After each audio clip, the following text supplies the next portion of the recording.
capítulo 9. Oh, Espírito Santo. Atos dos Apóstolos, capítulo 9. A partir do primeiro versículo. Diz assim a palavra de Deus.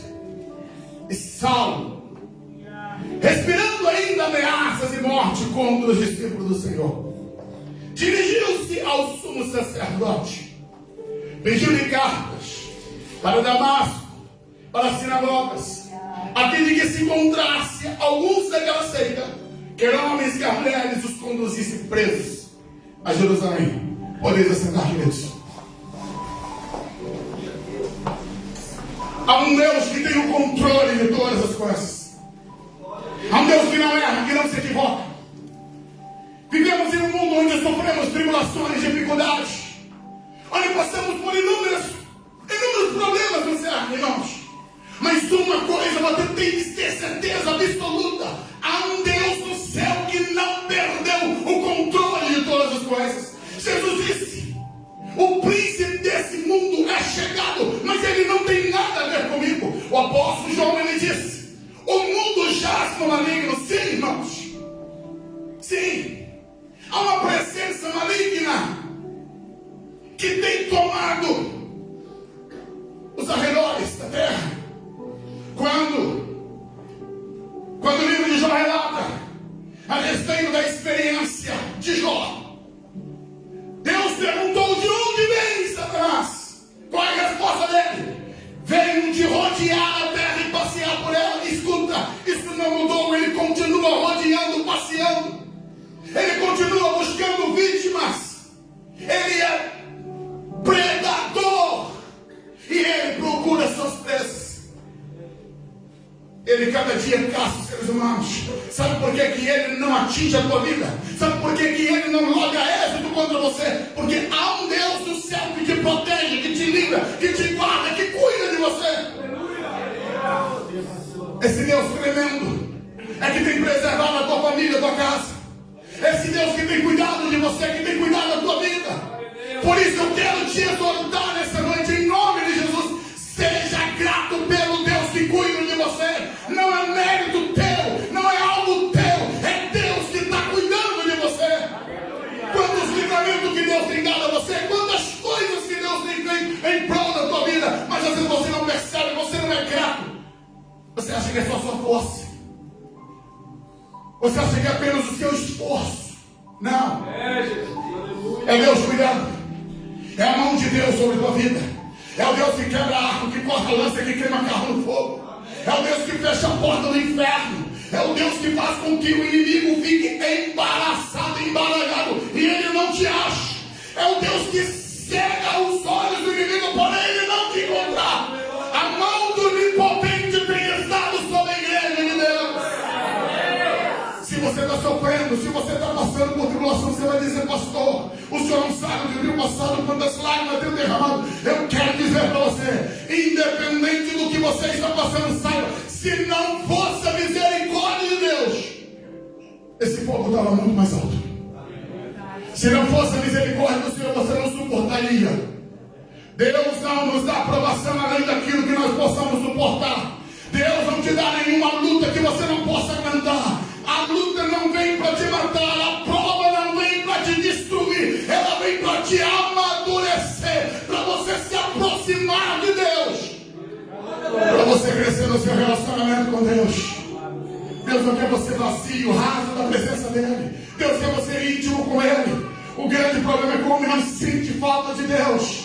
Ele não se lembra do seu Criador. Ele não se rende ao seu Criador. Eu estou falando para cristãos. Eu estou falando para quem frequenta a igreja. A rotina de vida, a correria, tem arrancado muitos crentes da presença do Senhor. Tem retirado muitos servos da oração, da palavra, da comunhão, da intimidade. E isso tem produzido cristãos rasos, superficiais, sem profundidade de vida, sem conhecimento de Deus, sem relacionamento profundo. Mas hoje Deus quer tocar tua alma, teu coração. Deus quer te elevar a um nível a mais. Tem um nível maior, tem um nível superior. Deus quer te levar para um nível de intimidade com Ele. todos, irmãos. Como assim, pastor? Aleluia. A glória de Deus está disponível para todos aqueles que querem. Jesus disse: todo aquele que vem a mim, eu jamais lançarei fora. Ele disse que ele é uma fonte inesgotável. Todo aquele que crê em mim, não é alguns, não é os especiais, não são os eleitos, não são os escolhidos, não são os predestinados. Todo aquele que crê em mim, rios de água viva vão fluir do seu interior. Não é copo de água, não é pouquinho, é rios que vão fluir do teu interior. Oh, aleluia! Deus quer encher o teu coração da graça dele, do poder dele, da vida dele. Nós precisamos abrir o nosso coração e dizer: Deus, vem sobre mim, vem sobre minha mente, o meu coração, o meu ser, mexe no meu interior. Esse texto que acabo de ler é um texto que marca a maior transformação do Novo Testamento. Eu digo que meu coração fica aqui aquecido ao falar dessa experiência tão linda, tão forte, tão tremenda. São tantas coisas que marcam esse episódio bíblico e que eu quero sintetizar aqui nessa noite com os irmãos, para que você saia daqui alimentado, nutrido e esperançoso. Deus pode fazer algo tremendo também na minha vida. É só você abrir teu coração, é só você permitir, é só você deixar. Diz a Bíblia que Saulo respirando ainda ameaças, morte contra os discípulos do Senhor, dirigiu-se ao sumo sacerdote. Saulo, o homem da tribo de Benjamim, um zeloso, um homem que nasceu em Tarso, criado em Jerusalém aos pés do grande sábio e rabino Gamaliel, um homem notável, escuta, sincero, que queria servir a Deus, que queria fazer o melhor por Deus. Todavia, e essa parte é séria, e eu preciso que você entenda, a falta de revelação na vida desse jovem proporcionou a ele uma vida miserável e destrutiva no que diz respeito ao relacionamento com Deus. O que ele conhecia de religião, o que ele conhecia a respeito das Escrituras, proporcionou nele um homem obstinado, orgulhoso, soberbo e destrutivo de um projeto. Deus está chamando o seu povo para conhecer a palavra. Errais por não conhecer as Escrituras nem o poder de Deus. Deus quer que você conheça a palavra. Mas entenda, a Bíblia é o único livro que você consegue ler com o autor presente ao teu lado. Consegue entender o que eu estou te dizendo? Pode ser de madrugada, pode ser no meio-dia, pode ser a qualquer momento. Quando você está lendo este livro, o autor está presente junto com você. É só você falar com ele: eu não estou entendendo, por favor, me orienta, me fala, me ministra. O autor da Bíblia é o Espírito Santo. Ele inspirou homens santos para escrever a palavra, e a palavra é viva, ela é eficaz, ela é poderosa. A palavra transforma, a palavra produz vida em nós. Jesus disse: nem só de pão viverá o homem, mas de toda a palavra que sai da boca de Deus. Alimenta a tua alma, alimenta o teu coração, se encha da palavra de Deus. Paulo conhecia o Velho Testamento, conhecia as Escrituras, mas faltou-lhe a revelação. A revelação não estava nele. E isso proporcionou a este homem alguns desatinos na sua vida. E aqui eu preciso abrir e dizer para você: para servir a Deus não basta apenas você ser sincero. Não se choque com o que eu vou te dizer. Eu preciso olhar nos teus olhos e dizer: Tem muitos sinceros hoje que já estão dentro do inferno. Não é a sinceridade que te salva, quem te salva é Jesus. Sem Jesus nenhum homem pode ser salvo. Apenas ser religioso não te salva, quem te salva é Jesus. Tem que se render ao Senhor, tem que ter o senhorio de Cristo na vida da pessoa. Não há salvação fora de Cristo Jesus. E quando eu falo salvação em Cristo Jesus, significa que não tem como viver um evangelho de achismo. Não tem como eu criar um próprio evangelho. Eu não posso viver do jeito que eu quero, do jeito que eu penso, do jeito que eu acho, do jeito que a maioria faz. Eu tenho que seguir ao mestre, aquele que fundou a igreja, aquele que tem autoridade sobre a igreja. Ele fundou, ele formou, é ele que é a voz da igreja.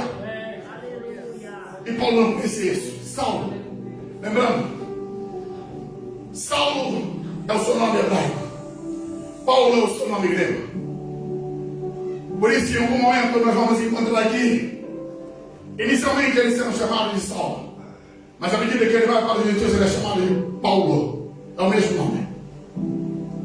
Seus pais eram zelosos. Penso eu, lembrando que Saulo também é uma variação do nome Saul. Saul fala do primeiro rei de Israel. Ele era também benjamita e seus pais homenagearam o Saulo, lembrando do rei Saul, que reinou durante 40 anos, saindo ele daquilo que era a menor tribo de Israel. Profeticamente os seus pais não estavam percebendo. Deus não estava ali levantando o rei, mas estava levantando um pequeno da tribo de Benjamim para se tornar um homem que haveria de trazer uma mudança na história da igreja. Eu creio no Deus que transforma, que muda a vida, que muda a história, irmãos. Eu creio no Deus que tem o poder de mudar e transformar. Mas a questão é, tem que ter um encontro com Jesus. Não existe evangelho sem encontro com Cristo. Não existe esse evangelho raso, onde as pessoas apenas dizem que são, mas não tem um encontro realmente com o Senhor. Saulo, em seu zelo pessoal, por não entender quem era Jesus, ele passou a ser um perseguidor da igreja. Ele assistiu o assassinato de Estevão, apedrejamento, talvez uma das formas cruéis de exterminar uma pessoa. A Bíblia diz que Saulo, ele consentia. Os algozes de Estevão depositaram suas roupas aos pés de Paulo. Paulo assistiu, ele viu Estevão sendo assassinado.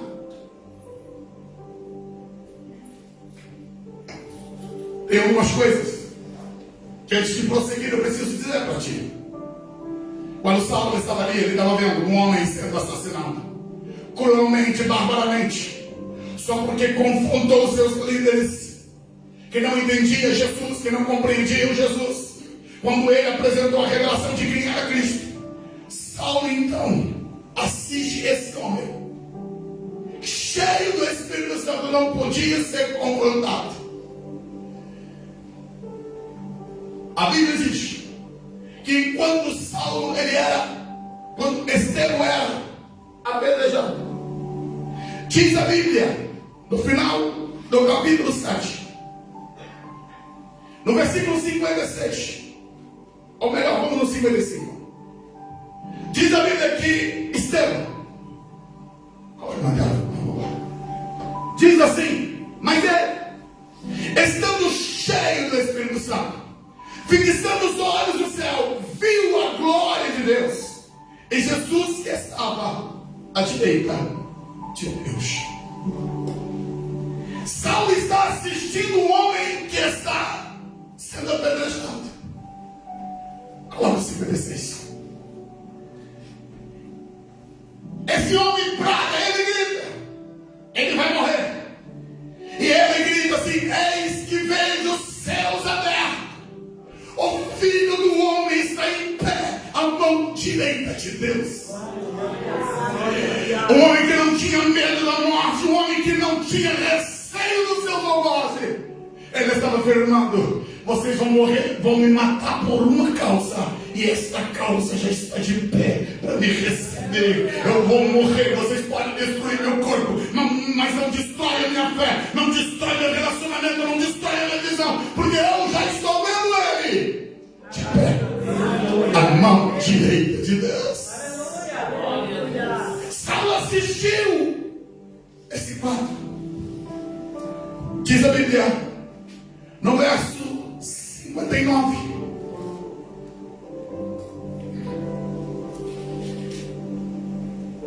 diz a Bíblia assim: e apedrejaram Estevão, que em invocação dizia: escuta, Saulo não conhecia Jesus, e esse homem morre. As últimas palavras dele é essa: Senhor Jesus, recebe o meu espírito. Vira, você sabe, pondo-se de joelho, ele clamou com grande voz: Senhor, não lhes impute este pecado. Sabe por quê? Porque no coração de Estevão não tinha lugar para rancor, não tinha lugar para ódio. Quer saber se você está crescendo em Deus? Quer saber se você está tendo Jesus como Senhor da tua vida? Olha para dentro de você. Tem mágoa aí dentro, tem ressentimento aí dentro. Se não está faltando Jesus, quando Jesus está no coração, irmãos, você vai tomar pedrada, mas seu coração está limpo, seu coração está livre. Não deixa mágoa, não deixa ressentimento, não deixa essas coisas tomar conta do teu coração. Estevão podia dizer: olha, adormeceu, partiu, morreu em paz, porque ele sabia, ele estava indo para a eternidade. Um santo estava partindo para a eternidade em paz, resolvido, ensanguentado, quebrado, o corpo todo dolorido, mas a alma aliviada. Cumpri minha missão, jovem demais para morrer, cedo demais para partir, mas pronto para entrar nos portais celestiais, para encontrar o Mestre, para encontrar o Senhor e dizer: valeu a pena servir a esse Jesus, valeu a pena servir esse Senhor. Irmãos, podem destruir tudo da tua vida, mas você não pode perder Jesus. Podem arrancar tudo de você, mas você não pode perder Jesus. Em nome de Jesus, valoriza a tua fé, valoriza o seu relacionamento com Deus. Não abra mão de Jesus. Estevão perdeu a vida, mas não perdeu a sua salvação. Glória a Deus. Ele estava no foco. E Saulo assistiu tudo isso. E aqui eu vejo talvez algo que era estranho demais. Esse verso 60, ele vai na contramão dos seres humanos. Se você ler o livro de Salmos, vamos encontrar o salmista, homens de Deus, lá estavam pedindo: Senhor, faz juízo, faz justiça. Estevão, o pedido dele é: perdoa-lhes, não lhes impute esse pecado, perdoa-lhes igual ao Senhor Jesus. Pai, perdoa-lhes porque não sabem o que fazem. Estevão estava na mesma sintonia de Cristo. Saulo, apesar de ter assistido, escuta, essa pregação silenciosa, essa luz irradiando, não foi suficiente para mexer com o seu coração. Eu quero dizer para a igreja: muitas pessoas estão com o seu coração endurecido, apesar de ver Deus movendo e fazendo.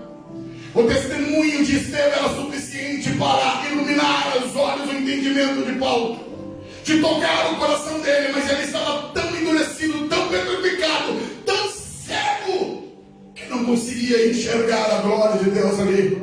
Deus está trabalhando na igreja, irmãos. Deus está fazendo ao redor do mundo. Deus está fazendo coisas tremendas, maravilhosas, salvando, libertando, transformando. Deus está operando no meio do seu povo. Vidas estão sendo libertas, transformadas, salvas. Deus quer que você abra os seus olhos, foca os seus olhos nisso. Jeremias disse: eu trarei a lembrança, trarei a memória, aquilo que me traz esperança. Foca nos teus olhos aquilo que te traz esperança, que te faz crescer, que te faz avançar, que te faz ir para frente. Foca em Jesus. O diabo quer que você tire os olhos da cruz. O diabo quer que você tira os olhos do teu Senhor, porque Ele sabe que se você não olhar para Jesus, você vai tropeçar. Hebreus capítulo 12 diz, verso 2: olhando firmemente para Jesus. Quer dizer, olhando fixamente, olhando sem cessar para Jesus. Porque Ele é autor e consumador da nossa fé. Diz a Bíblia aqui, Salmo, verso 1 do capítulo 9. Respirando ainda ameaças e morte contra os discípulos do Senhor, Ele dirigiu-se ao sumo sacerdote. Diz a Bíblia que ele, então, não satisfeito com aquilo que estava fazendo e promovendo em Jerusalém, resolveu tomar algumas medidas mais drásticas para perseguir a igreja. No capítulo 8, verso 1, irmãos, diz a Bíblia que Saulo consentiu a morte dele. Fez-se naquele dia uma grande perseguição contra a igreja que estava em Jerusalém. Todos foram dispersos pelas terras da Judéia, de Samaria, exceto os apóstolos. A Bíblia está dizendo que os cristãos foram espalhados. Perderam as suas coisas em Jerusalém. Saíram. Foram embora. Mas aí, Saulo, não satisfeito com isso, de ter arrancado eles de Jerusalém, ele então uma medida mais drástica. É onde o texto do capítulo 9 diz que ele estava respirando ameaças e morte contra os discípulos do Senhor. Aí ele vai ao sumo sacerdote com que propósito? Ele vai pedir carta, irmãos. Ele quer autorização para prender, para matar. A obstinação do seu coração está dentro de uma predisposição que, se necessário fosse, mataria esses cristãos por causa do seu selo religioso. Coloca 2. Pediu cartas para Damasco. Lembrando, Damasco estava fora do território de Israel, na Síria. Mas esse homem então está tão embrutecido que ele está disposto a percorrer cerca de quase 200 quilômetros para ir pegar homens e mulheres e levá-los presos de volta para Jerusalém. Era assim que ela chamava os cristãos. Se encontrasse alguns desse caminho, Paulo, quando foi pedir autorização, ele vai até o sumo sacerdote. Ele quer o quê? Carta de autoridade, carta de autorização, porque ele quer chegar lá e dizer: eu estou aqui debaixo de autoridade, autoridade do sumo sacerdote. Eu vim aqui representando como uma autoridade judaica. A Bíblia diz que ele então, decidido a ir a essa missão que ele colocou no seu coração, cadê o fundo? Ele está decidido ele a fazer do jeito dele. Escuta uma coisa, irmãos. É algo muito sério que eu preciso dizer para você. O que Deus está te mandando você fazer? A quem você está seguindo? Quem você está seguindo? Não tem aqui nenhum mandamento de Deus para Paulo. Não tem Deus orientando, não tem o Espírito Santo direcionado. Ele está agindo segundo o seu coração. Ele está seguindo o seu caminho. E quando nós tomamos o nosso próprio caminho, nós corremos sérios riscos. E o pior, ele está dizendo que está fazendo isso em nome do zelo de Deus. Ele está coberto de autoridade. mas todavia ele está equivocado quanto ao seu propósito. Ei, deixa Deus guiar a tua vida. Deixa o Espírito Santo guiar você. Não dá para ouvir a voz do coração. Tem que ouvir a voz de Deus. Enganoso o coração humano, demasiadamente corrupto, desesperadamente corrupto. Não confie no teu coração, confie em Deus. A sua direção tem que ser da palavra, é do Espírito Santo. Amém. Glória a Deus, paz seja Deus. Saulo é alguém que está ouvindo o seu coração, seus sentimentos, seus erros, seus conceitos, e não a Deus. E então esse homem, ele sai para Damasco. Verso 3 diz: indo no caminho, chegando perto de Damasco, subitamente cercou um resplendor de luz do céu. Os homens fazem planos, mas a resposta ela vem do alto, do céu, do Senhor. E aqui agora eu quero, para encerrar o sermão, falar com você sobre dois pontos importantes para nós entendermos. Escuta. Primeiro ponto: a igreja estaria sendo massacrada por esse homem. Os que estão de Damasco estavam sobre um imenso perigo. Qual é a reação desses cristãos? Como eles se comportam? Ei, como você se comporta diante da batalha espiritual? Qual tem sido a sua postura diante da guerra? Eu tenho dito aqui e vou repetir hoje: o mundo não é um playground. O mundo não é um grande parque de diversão. Nós estamos em uma guerra. E eu quero dizer para você que o foco dessa guerra é a sua alma, é o seu coração, é o seu espírito. Essa guerra tem tudo a ver com você. Essa guerra não tem a ver com dinheiro, com governo, com poder. Essa guerra tem a ver com a tua alma. É o destino da tua alma que é o foco dessa guerra. E nessa guerra, se você perder, você perdeu tudo. Essa guerra está falando da tua eternidade. A batalha que envolve no mundo espiritual, entre luz e trevas, está relacionada à salvação. Não tem nada a ver com prosperidade. Não tem nada a ver com ser bem sucedido, de ter fama, de ter poder, de ter status na terra, de conquistar as coisas. Essa guerra está falando da salvação eterna que você precisa ter. Se você perder isso, a sua vida não teve sentido na sua existência. Pelo contrário, você selou o seu destino eterno de maneira perdida. Por isso hoje o Espírito Santo quer te advertir. Tem uma postura espiritual. Tem uma postura nova. Tem uma postura de visualização desse grande inimigo que quer te roubar do céu, que quer te roubar da presença do Senhor. Tem uma postura de enxergar essa guerra renhida. Ali estava uma guerra. De Jerusalém, os irmãos saíram para várias cidades.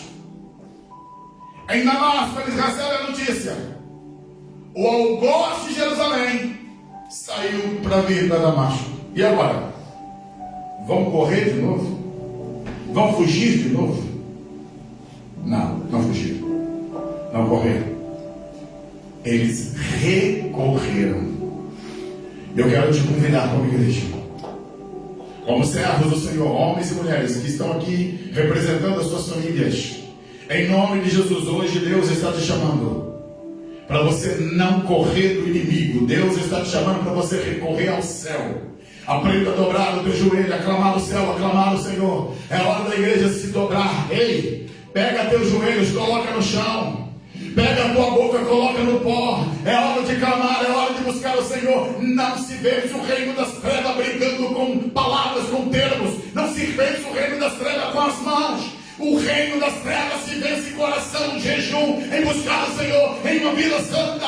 É assim que você vai vencer o reino das trevas. A nossa luta não é contra a carne, não é contra o sangue, mas é contra o principado, potestade, poderes do mundo tenebroso. Sim, tem muita gente dando lugar ao diabo, tem muita gente sendo instrumento de Satanás, mas entenda, você não vai vencer isso enfrentando pessoas. Você vai vencer na oração. É na oração que você vai vencer. A igreja se prostrou. Quando você se render ao Senhor, se dobrar diante de Deus, saiba de uma coisa: Deus, o sal do céu, levanta para resolver aquilo que você não pode resolver. Aquele homem estava saindo fumaça pelas ventas.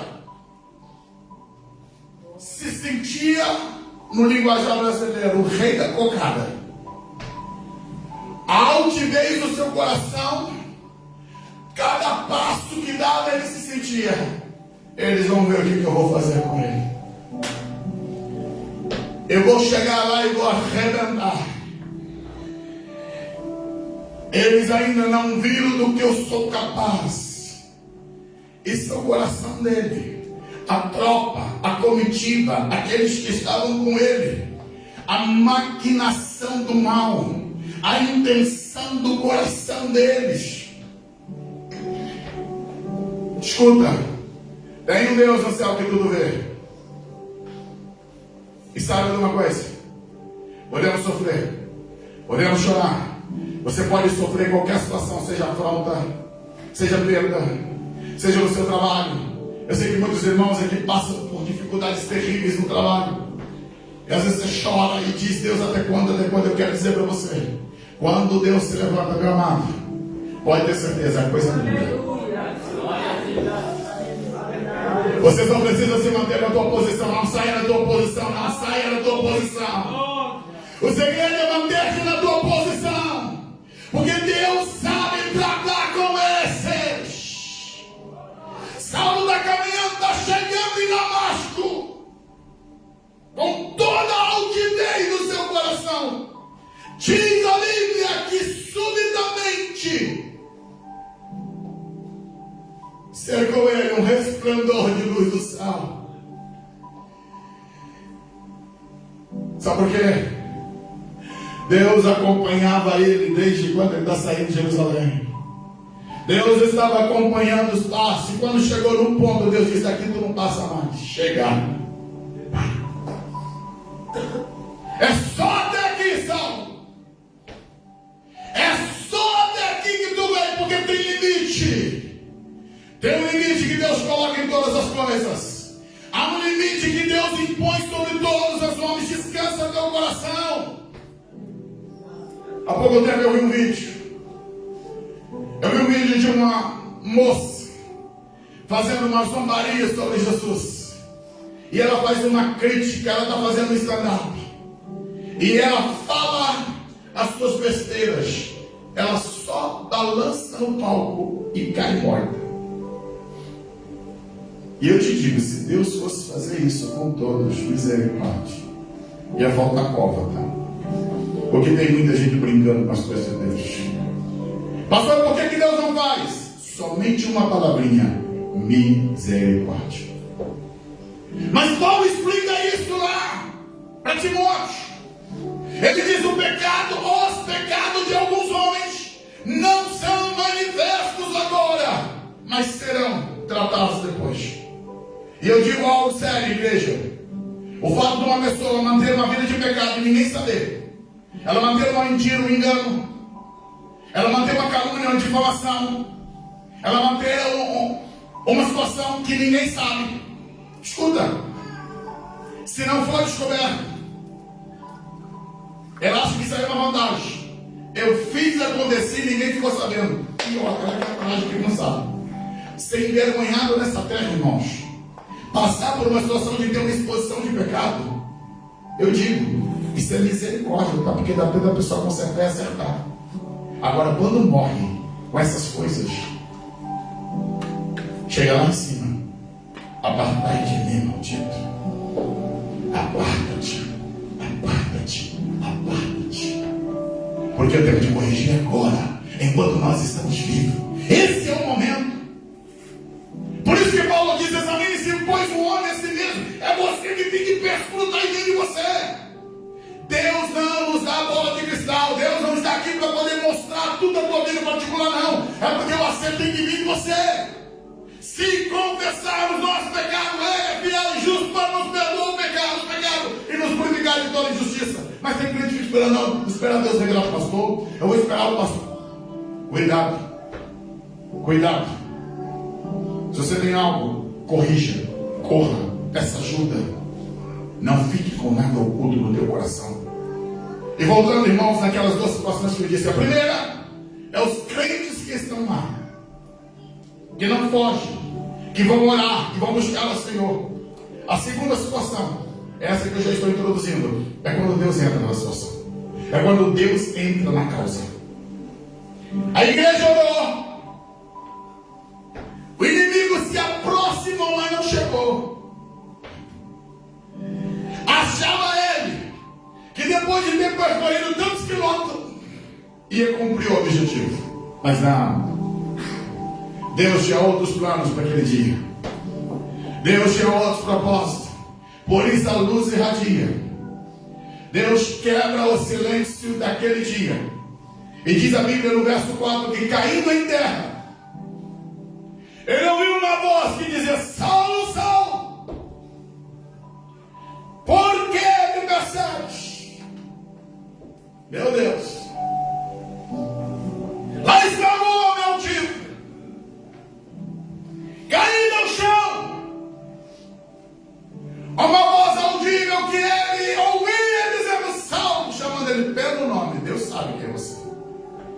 Deus sabe sobre você. Saulo, Saulo, por que você me persegue, homem? Diz a Bíblia no verso 5 que ele reage: quem és, Senhor? Entenda, já está no chão. Já está no chão. E eu digo: quantos que Deus joga no chão, mas não consegue dizer quem é, Senhor? No chão ainda mantém soberbos. No chão ainda se mantém altivos. No chão ainda se mantém obstinados. Querem manter o seu ceticismo. Não se rendem a Deus, não se dobram para Deus. Eu nasci assim, vou morrer assim. Essa é minha fé. Meus pais me disseram assim, que tem que ser assim. Se não se converter a Jesus, se não se render a Jesus, não há salvação. Quem é, Senhor? Já está com o coração quebrantado. Já está diferente. Nada melhor do que ser derrubado por Deus. Deus arrancará altivez. Aí ele recebe a resposta: eu sou Jesus a quem tu persegues. É forte. Ei, Saulo, quando você persegue esses homens que você está achando que são hereges, você está perseguindo a mim. A ministração sobre Saulo começa aqui na revelação.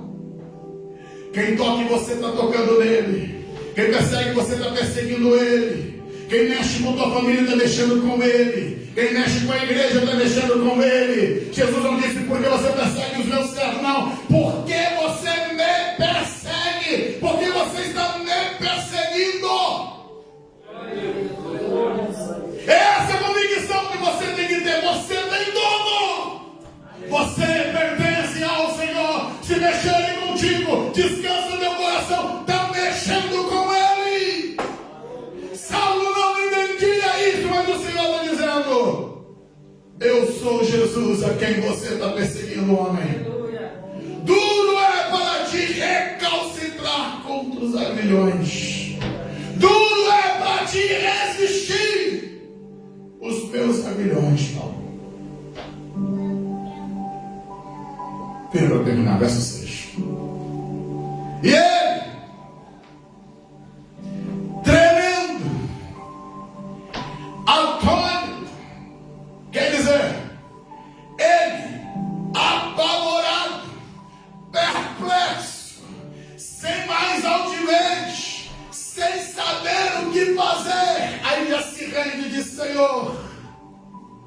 Senhor, que queres que eu faça?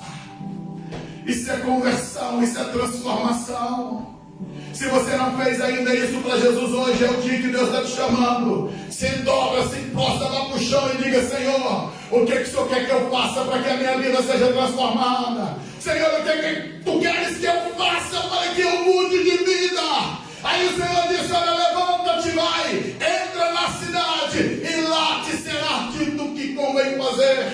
Ei, Deus está te dizendo: levanta. Levanta da tua altivez, levanta do teu pecado, levanta da tua vidinha que você está vivendo e vá ouvir o que o Espírito Santo está dizendo a você. E hoje ele está dizendo: é hora de corrigir o coração, é hora de corrigir a vida, é hora de acertar. Tem que ter essa postura: Senhor, o que queres que eu faça? Tem que dizer: Senhor, tem que ser do teu jeito, Deus. Eu sei que do meu jeito não vai dar certo, eu sei que do meu jeito eu não entro no céu. O que queres que eu faça, Senhor? Você coloca de pé. Eu vou pedir para toda a igreja fechar os olhos.